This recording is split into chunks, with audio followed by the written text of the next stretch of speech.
अगर आपने हमारे यूट्यूब चैनल को अब तक सब्सक्राइब नहीं किया है तो आपको यहाँ सब्सक्राइब बटन दिख रहा है, इस पर आप क्लिक कीजिए और हमें सब्सक्राइब कर लीजिए। और साथ ही साथ इसके सामने एक नोटिफिकेशन बेल आ रहा है, इसे भी आप इनेबल कर दीजिए ताकि आपको। वेलकम टू रेडन क्लासेस। स्वागत है आपका रेडन क्लासेस में। आइए दोस्तों, आज मैं परमाणु संरचना एटॉमिक स्ट्रक्चर का नेक्स्ट क्वेश्चन देखूंगा। मैंने लगभग 50 क्वेश्चन मैंने इसका करा दिया है। इसका नेक्स्ट क्वेश्चन कराऊंगा मैं। आप लोग ध्यान से देखिएगा और जो नए हैं वो चैनल सब्सक्राइब कर लीजिएगा। चलिए समय बर्बाद ना करते हुए क्वेश्चन की ओर बढ़ते हैं। हमारा पहला क्वेश्चन है, जब दो इलेक्ट्रॉन एक ही कक्ष में होते हैं तो उनमें क्या पाया जाता है। तो देखिए, एक ही कक्ष में जब होते हैं तो ये देखिए, ये सेल है, इसमें इलेक्ट्रॉन एक क्लॉकवाइज होता है, एक एंटी क्लॉकवाइज होता है। तो इसका राइट आंसर हो जाएगा विपरीत चक्रण।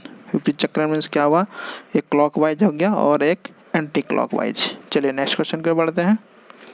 नेक्स्ट क्वेश्चन है, इलेक्ट्रॉन तब तक युग्मित नहीं होते हैं जब तक कि उनके लिए प्राप्त रिक्त कक्षक प्राप्त न हो जाए।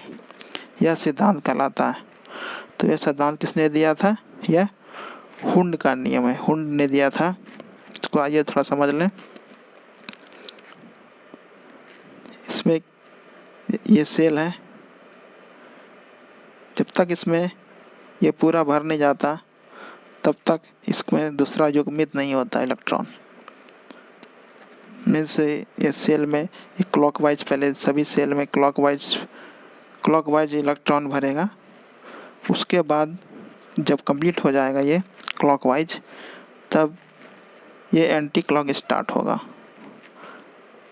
यही इसमें हुंड का नियम है। यही हुंड ने कहा था कि इलेक्ट्रॉन तक युग्मित नहीं होंगे, स्पेयर नहीं बनेंगे जब तक कि वो पूरा इसका जो सेल है, कक्षक है, ये कक्षक पूरा कंप्लीट नहीं हो जाए। ये पूरा कंप्लीट हो जाएगा, इसके बाद ही वो पेयर बनेगा या युग्मित होगा। ये इसको पेयर कहते हैं, क्लॉकवाइज और एंटी क्लॉकवाइज। चलिए नेक्स्ट क्वेश्चन पे बढ़ते हैं। नेक्स्ट क्वेश्चन है हमारा, अनिश्चितता के सिद्धांत का प्रतिपादन किया। तो अनिश्चितता का प्रतिपादन किया हाइजेनबर्ग ने। ये बहुत ही इंपॉर्टेंट क्वेश्चन है, याद रखिएगा। अनिश्चितता के सिद्धांत का प्रतिपादन किसने किया? हाइजेनबर्ग ने। नेक्स्ट क्वेश्चन पे बढ़ते हैं। इलेक्ट्रॉन जैसे छोटे छोटे कणों की स्थिति तथा वेग का युगपत निर्धारण नहीं किया जा सकता है, यह कथन किसका है? हाइजेनबर्ग के और अनिश्चितता के सिद्धांत का। याद रखिएगा, हाइजेनबर्ग के और अनिश्चितता का सिद्धांत क्या है? इलेक्ट्रॉन जैसे छोटे छोटे कणों की स्थिति तथा वेग का युगपत निर्धारण नहीं किया जा सकता। नेक्स्ट क्वेश्चन है हमारा, किसी परमाणु का रासायनिक व्यवहार निर्भर करता है उसके। इसका राइट आंसर हो जाएगा न्यूक्लियस के इर्द गिर्द घूम रहे इलेक्ट्रॉन का। जैसे ये कब का एटम है, एटम के बीच नाभिक में प्रोटॉन प्लस न्यूट्रॉन होता है और ये इलेक्ट्रॉन उसके चारों ओर चक्कर लगाता है। इलेक्ट्रॉन में क्या है? Negative charge. तो जब कोई इलेक्ट्रॉन उच्च कक्षा से निम्न कक्षा में जाता है तो ऊर्जा का उत्सर्जन होता है। जैसे सेल है, सब सेल है, इसमें कोई तीसरे कक्षा से फर्स्ट कक्षा में आता है इलेक्ट्रॉन, तो क्या होता है? ऊर्जा का क्या होता है? उत्सर्जन होता है। नेक्स्ट क्वेश्चन में बढ़ते हैं। कौन सा एक कण प्रतिकण युग्म है? इसका राइट आंसर हो जाएगा इलेक्ट्रॉन और पॉजिट्रॉन। इलेक्ट्रॉन और पॉजिट्रॉन क्या है? इलेक्ट्रॉन में नेगेटिव चार्ज होता है और पॉजिट्रॉन में पॉजिटिव चार्ज होता है, इसलिए एक दूसरे को प्रतिकण कहते हैं, एंटी पार्टिकल्स कहते हैं।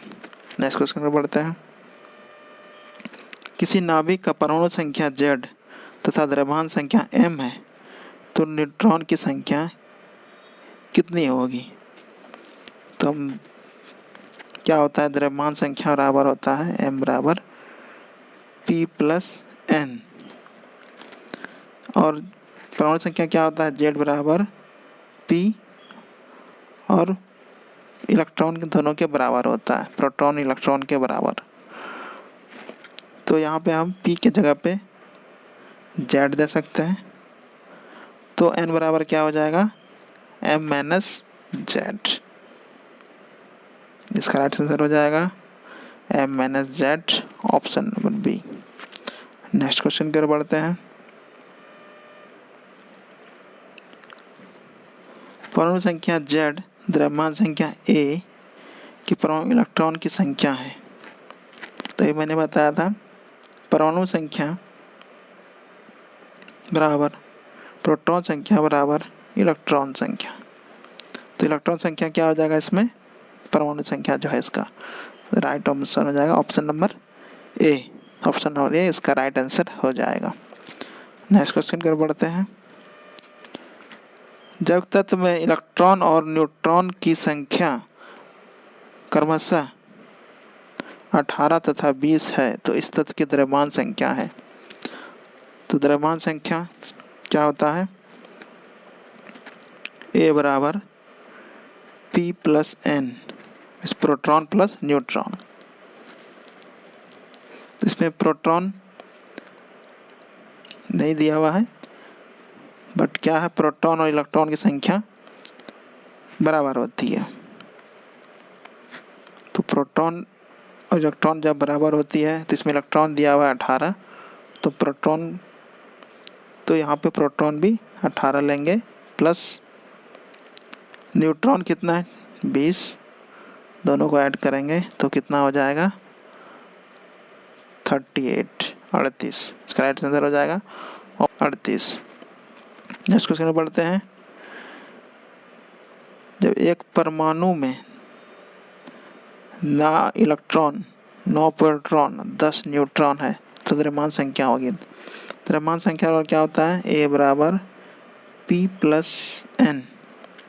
तो इसमें परमाणु संख्या कितना, प्रोटॉन कितना है, इसमें प्रोटॉन है 9 और न्यूट्रॉन कितना है 10, तो 2 हो जाएगा, दोनों 19। इसका राइट आंसर हो जाएगा 19। द्रव्यमान संख्या कितना हो जाएगा 19, option number D. Next question को बढ़ते हैं। परमाणु में 19 प्रोटॉन 20 न्यूट्रॉन है तो द्रव्यमान संख्या क्या हो जाएगा, इसका द्रव्यमान संख्या हो जाएगा, अभी मैंने बताया था, द्रव्यमान संख्या बराबर प्रोटॉन प्लस न्यूट्रॉन। तो प्रोटॉन है 19 और न्यूट्रॉन है 20, इसका हो जाएगा आंसर 39, 39 हो जाएगा राइट आंसर, ऑप्शन ए इसका राइट आंसर हो जाएगा। नेक्स्ट क्वेश्चन की ओर बढ़ते हैं। नेक्स्ट क्वेश्चन है हमारा, परमाणु में 2 प्रोटॉन, 2 न्यूट्रॉन, 2 इलेक्ट्रॉन है, इसका द्रव्यमान संख्या क्या होगा। इसका द्रव्यमान संख्या और क्या मैंने बताया, प्रोटॉन प्लस न्यूट्रॉन। तो प्रोटॉन 2 है, न्यूट्रॉन भी 2 है, तो इसका राइट आंसर हो जाएगा 4। तो इसका ऑप्शन हो जाएगा ऑप्शन नंबर 4 सही हो जाएगा, ऑप्शन नंबर बी सही हो जाएगा। नेक्स्ट क्वेश्चन में बढ़ते हैं। एक परमाणु की द्रव्यमान संख्या 23 और परमाणु संख्या 11, द्रव्यमान संख्या 23 और परमाणु संख्या 11 है तो प्रोटॉन की संख्या होगी। तो इसमें प्रोटॉन क्या हो जाएगा, अभी मैंने बताया कि द्रव्यमान संख्या ए बराबर होता है प्रोटॉन की संख्या प्लस न्यूट्रॉन की संख्या। परमाणु संख्या बराबर होता है Z बराबर प्रोटॉन की संख्या बराबर इलेक्ट्रॉन की संख्या। तो परमाणु संख्या इसमें 11 दिया हुआ है, तो 11 ही इसका प्रोटॉन संख्या हो जाएगा और इलेक्ट्रॉन की संख्या हो जाएगा। इसका राइट आंसर हो जाएगा option number D, option number D इसका राइट आंसर हो जाएगा option number D 11। Next question को बढ़ते हैं। रेडियम Ra रेडियम का संकेत है, इसका परमाणु संख्या कितना है 88 और द्रव्यमान संख्या है 226 कि नाभिक में न्यूट्रॉन और प्रोटॉन की संख्या क्रमशः है। निकालना है न्यूट्रॉन और प्रोटॉन कितना है। तो पहले प्रोटॉन निकाल लेते हैं। प्रोटॉन की संख्या क्या होता है, ये बताया था मैंने आपको, Z बराबर P equal to E, Z बराबर P इक्वल टू E। इसका परमाणु संख्या दिया हुआ है 88 इक्वल टू P, मतलब इसका प्रोटॉन की संख्या निकल गया, प्रोटॉन की संख्या कितना हो गया 88। अब नेक्स्ट हम निकालते हैं न्यूट्रॉन की संख्या। न्यूट्रॉन बराबर क्या होता है, द्रव्यमान संख्या प्रोटॉन की संख्या प्लस न्यूट्रॉन की संख्या। तो इसका द्रव्यमान संख्या दिया हुआ है 226, प्रोटॉन की संख्या हमने निकाल लिया है 88 और प्लस न्यूट्रॉन, तो इसका माइनस करेंगे तो न्यूट्रॉन की संख्या हो जाएगा 138। इसका राइट आंसर हो जाएगा ऑप्शन नंबर ए, न्यूट्रॉन की संख्या 138 और प्रोटॉन की संख्या 88। नेक्स्ट क्वेश्चन क्या बढ़ते हैं। परमाणु, कार्बन का परमाणु 6, परमाणु भार 12, तो नाभिक में कितने इलेक्ट्रॉन है, प्रोटॉन की संख्या निकालना है। तो कार्बन का 6 और 12 दिया हुआ है, 6 परमाणु संख्या दिया हुआ है, तो ये मैंने पढ़ा परमाणु संख्या बराबर प्रोटॉन की संख्या, Z बराबर P। तो इसमें परमाणु संख्या कितना दिया हुआ है 6, तो इसका प्रोटॉन की संख्या भी 6 हो जाएगा। इसका राइट आंसर हो जाएगा option number A. Next question में बढ़ते हैं। परमाणु संख्या 13, तो संयोजी इलेक्ट्रॉन की संख्या कितनी होगी, इसका राइट आंसर हो जाएगा, संयोजी इलेक्ट्रॉन कैसे निकालते हैं, इसका इलेक्ट्रॉनिक विन्यास निकाल के 2 8 3, इलेक्ट्रॉनिक विन्यास से होगा 2 8 3, तो बातम कक्षा में कितना हुआ 3, तो इसका संयोजी इलेक्ट्रॉन हो जाएगा 3।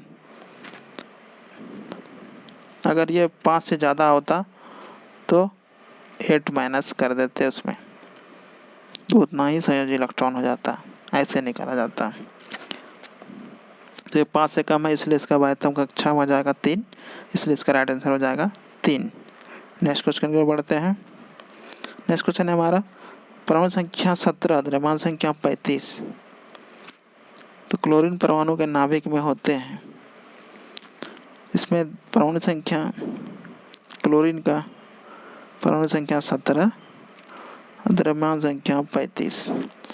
तो ये मैंने आपको बताया कि परमाणु संख्या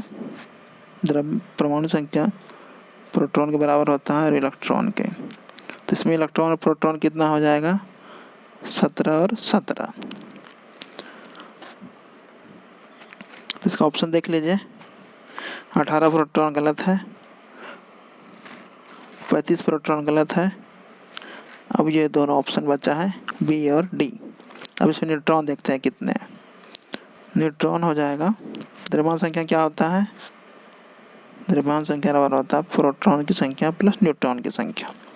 तो प्रोटॉन की संख्या इसकी कितनी है, द्रव्यमान संख्या है 35, प्रोटॉन की संख्या भी निकाला हमने 17, तो न्यूट्रॉन की संख्या कितनी होगी, तो न्यूट्रॉन हो जाएगा 18। तो इसका राइट आंसर हो जाएगा ऑप्शन नंबर बी, न्यूट्रॉन की संख्या 18।